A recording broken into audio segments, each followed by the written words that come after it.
Bueno, el gobernador Alfredo Cornejo ayer como que se le salió la cadena en un momento cuando estaba hablando de la reforma del Estatuto del Empleo Público y acusó, por ejemplo, a dos jueces de la Corte en Mendoza, los jueces Mario Adaro y Omar Palermo, de ser jueces probagos, ¿no? Porque avalan juicios que hacen los empleados públicos cuando se defienden de una decisión que entienden que está mal de parte del Estado. A ver, lo que quiso decir Cornejo es que son jueces que le dan cabida a juicios contra el Estado. Pero es fuerte que el gobernador trate a dos ministros de la Corte como probagos. Está Mario Adaro en línea. Buen día, ¿cómo le va, doctor? No sé si me escucha.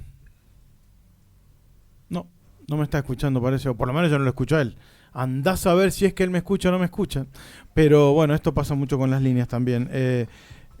Bueno, ¿qué dijo el gobernador ayer? Estamos sacando esta ley porque estamos cansados de que Palermo y Adaro, jueces de la Sala Segunda, que son probagos y pro empleado público, nos saquen todos los juicios en contra. Nos estamos blindando con una ley para que haya un servicio público de exigencia en el Estado. No sé si es de exigencia o de excelencia, a lo mejor lo han tomado mal el gobernador. Es lo que dijo Cornejo, pero bueno, no anduvo con indirectas, lo mencionó en forma directa a los dos ministros de la Corte, que son dos ministros que, bueno, siempre hay una especie de guerra de guerrillas entre radicales y ellos, porque son dos ministros que provienen del peronismo, ¿no? Ustedes saben que los jueces, ningún juez salió de un repollo, ni entra tampoco precisamente por llenar un crucigrama. Están allí por decisión política. Todos los jueces vienen, y no está mal, porque son jueces de la política para estar en la política. El tema es que cuando esto se vuelve una medida de campaña permanente y se olvidan de que tienen que dejar de lado la cuestión partidaria. Bueno, en este caso, y Mendoza ha tenido muchos episodios en donde el Poder Ejecutivo ha enfrentado a la Corte. A veces porque la gente tenía una mala imagen de la justicia, entonces le venía bien al Poder Ejecutivo echarle la culpa de todo lo que pasaba a los jueces, ¿no? Uh-huh. Y eso pasó en una época hace como 20 años atrás, en donde era irreconciliable la relación entre el Poder Ejecutivo y el Poder Judicial, y por supuesto la legislatura era la caja de resonancia de todas estas peleas. Y después pasó lo que está pasando ahora, ¿no? Recordar el origen de estos jueces y acusarlos de cosas. Aunque, bueno, todos los jueces han venido de algún partido político en algún momento, no solamente los de la Corte, sino todos los demás.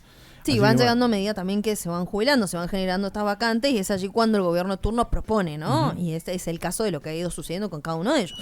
¿Está Adaro en línea? Buen día. Sí, buen día, ¿qué tal, Gabriel? A todo el equipo Tenés que Saberle, a todas las y los oyentes de Radio Post. Bueno, ¿cómo le va? Escuchó lo que dijo Cornejo ayer, ¿no? Fue directo, porque no anduvo ahí con indirectas diciendo, bueno, hay jueces. Dijo, Adaro y Palermo son jueces probagos. ¿Usted se considera un juez de esa característica? No, a ver, la verdad que en otro momento hemos tenido también la oportunidad con vos y en otros espacios, en otras situaciones similares, por otros fallos similares, siempre yo he pensado que es parte de la tensión entre los poderes y dentro de la democracia la posibilidad de este tipo de tensiones, de visiones distintas, del equilibrio, la república así. El tema es que cuando ya están reiterados me empiezo a preocupar un poco más. Siempre lo ponía en el marco de la normalidad, pero ya cuando ya están personalizados y focalizados, es un poco más preocupante en el sentido del equilibrio y de la tensión que tiene que haber entre los poderes normales, pero ya cuando es tan reiterado pasa a dejar de ser normal, digamos. Entonces eso por ahí puede ser un poco más preocupante, entendiendo también que estamos en el marco de una campaña electoral, que siempre en ese marco alguien elige determinados tipos de posturas sobre determinados temas y cree que va hacia un determinado electorado, y es entendible.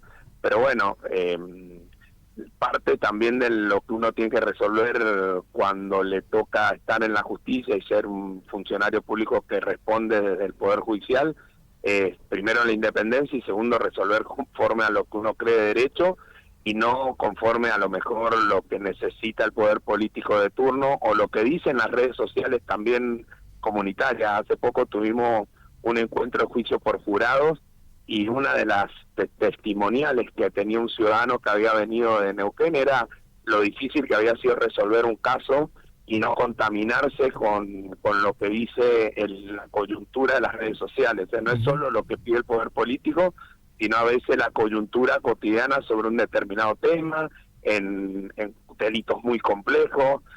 Uno tiene que resolver conforme a lo que entiende, aplicando el derecho. En este caso tiene que ver con empleado público.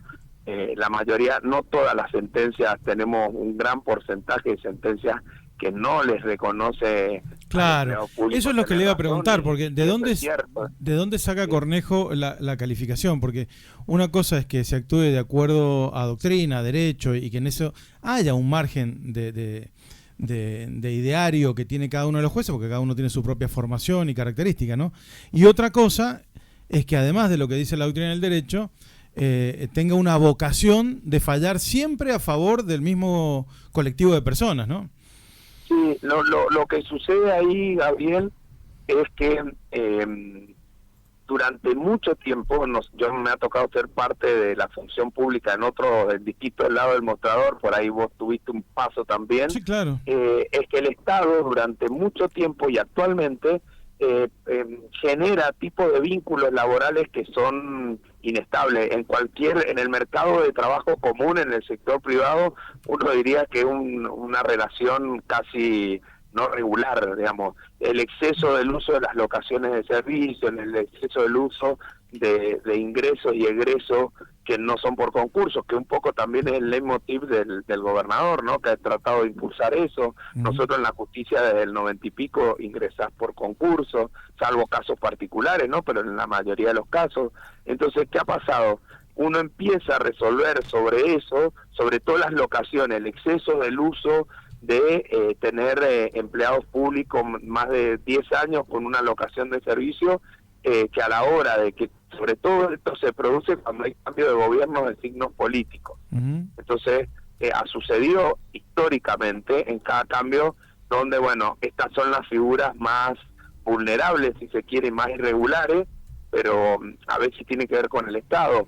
También muchos de los casos ha tenido que ver con el modo de que se aplican las sanciones disciplinarias, las exoneraciones o las remociones, que a veces, el otro día lo hablábamos en un panel, que a veces el fin, el objetivo está bien, hay razón para remover tal empleado público, porque, digamos, a veces es tan público y obscena la conducta que está bien, hay que removerlo. El proceso es que para llegar a ese fin uno tiene que hacer un debido proceso, no porque el fin está bien, uno lo tiene que remover sin darle traslado. Claro, todo el proceso tiene que ser correcto. O sea, imaginemos que encontramos un empleado público, no sé, robando o reiterado uso abusivo de su cargo, cargando combustible, un caso típico. Lo puedo encontrar, pero yo tengo que constatar, tengo que darle derecho a defensa. Claro, sí. Entonces, esos pasos que a veces parecen lógicos, llegar a ese objetivo, se hacen mal. El Estado en general lo hace mal, lo hacemos mal. Entonces, lo que a veces pasa es que nos llegan estos casos y ¿cómo puede ser que tengamos que reinstalarlo y pagarle salarios por el tiempo perdido? Y sí, no lo dice Mario Adaro o Omar Palermo, lo dice un sistema legal de normas de protección. Claro. Ahora, por eso mismo, a nosotros nos cuesta un montón, a veces nos parece que hay que reinstalar. Hemos hecho atenuaciones dentro del marco del derecho porque sabemos que no es los recursos de un gobierno de turno, son los recursos de todos los mendocinos. Exacto, del Estado. Todas las mendocinas, o sea, del Estado. Ahora, Daro, ¿no le parece que el origen, el huevo de la serpiente, todo este despelote, es precisamente tener un estatuto del empleo público muy viejo, ¿no? Desde...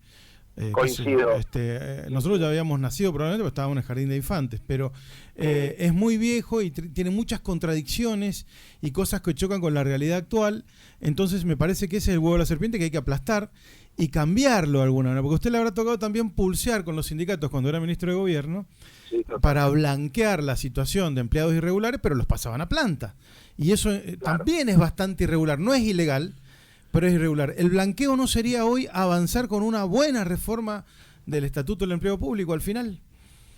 Yo creo que puede ser, el blanqueo coincido, inclusive hay cosas que a esta altura uno diría, bueno, por ejemplo, que a veces terminan siendo mitos, aunque estén escritos en el Estatuto del Empleado Público, lo más sensible es el derecho hereditario a un cargo público. Si alguien fallece, que el otro lo reemplace. Hay algunos artículos que lo han previsto así, otros que no. Es cierto que probablemente, y esto se está dando, creo que ahora ha tenido media sanción de diputado el Estatuto del Empleado Público. creo que los estatutos lo que fijan son pisos mínimos de funcionamiento, pero también es muy interesante el proceso de, aunque sé que a mucha gente no les gusta por formación, el proceso de complementar esas bases con un acuerdo democrático de debate entre los gremios. O sea, también el proceso de convenio colectivo ayuda a adaptar, y el problema es que a veces las herramientas de convenio colectivo son más de conflictos que de ver el futuro para mejorar el servicio público y mejorar las condiciones de los trabajadores y las trabajadoras, ¿se entiende? Claro, es decir, bueno, corto camino, instalo un estatuto y no debato. También yo coincido que el estatuto siempre ha sido, sobre todo los administrativistas, entonces no, esta es la base porque el Estado son los recursos de todos los mendocinos y mendocinas y está bien, fijo bases, pero también el camino del debate democrático con los gremios es un camino importante. Claro, lo que pasa es que, Adaro, si sumamos a los gremios, es sumar una pata corporativa de resistencia conservadora, que no quiere que cambie nada porque están basados en beneficios que ya se tienen.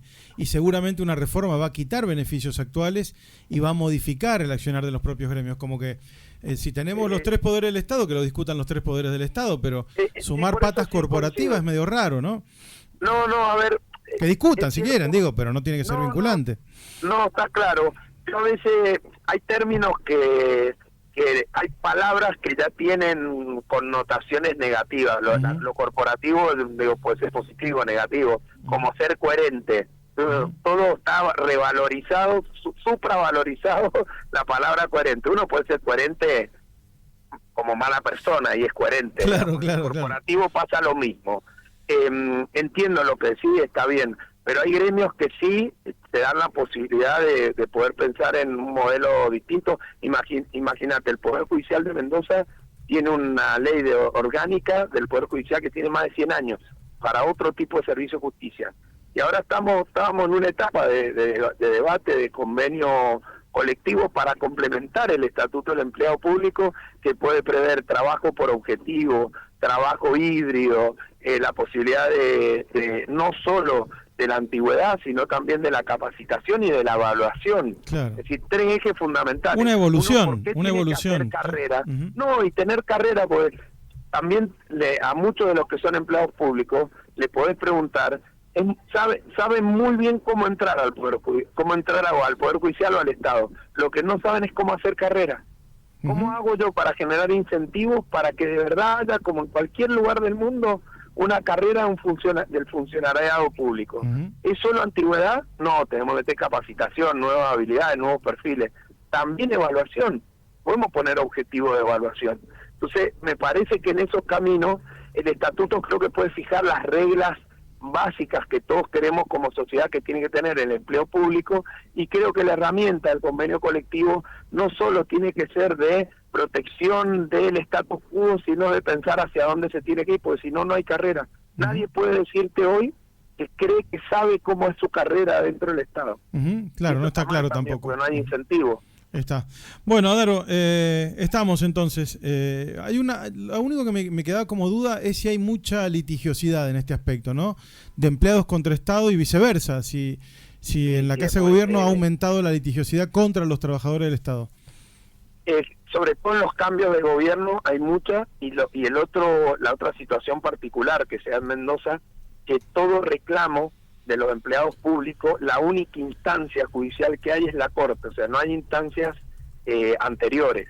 En otros lugares hay cámaras administrativas y después uno llega a la Suprema Corte. Entonces, si se agota la vía administrativa, el debate con el Estado, entra directo, entonces eso ha hecho un cúmulo de trabajo y también nosotros estamos con tiempos muy largos sobre resolución de estos conflictos. Estamos resolviendo conflictos hace 3, 4 años. Claro, está Tendría bien. que ser mucho más rápido. Está bien. Me olvidaba, ¿cómo están durmiendo los jueces, Adaro, que tienen el estudio de Diego Golombek? Bueno, acabamos de terminar el relevamiento. Diego ahora está en este momento en Stanford, haciendo una estadía hasta diciembre, pero su equipo está haciendo el relevamiento con los magistrados y magistradas voluntarias que hubieron, y después a partir de ahí, bueno, de la estadística vamos a establecer pautas de sanidad, de mejora. siempre el estudio tuvo que ver con la mejora del servicio de justicia, no de... Era un trabajo científico que ellos estaban haciendo sobre la hipótesis de la toma de decisiones en lugares neurálgicos e importantes, y uno de esos era la justicia, y uno de esos era, bueno, cómo impacta en la sociedad moderna y en todo tipo de sociedades el sueño. Está. Gracias, Adaro, muy gentil. Bueno, muchísimas gracias a ustedes. Que tenga buen día. Hablamos con Mario Adaro, ministro de la Suprema Corte de Justicia de Mendoza.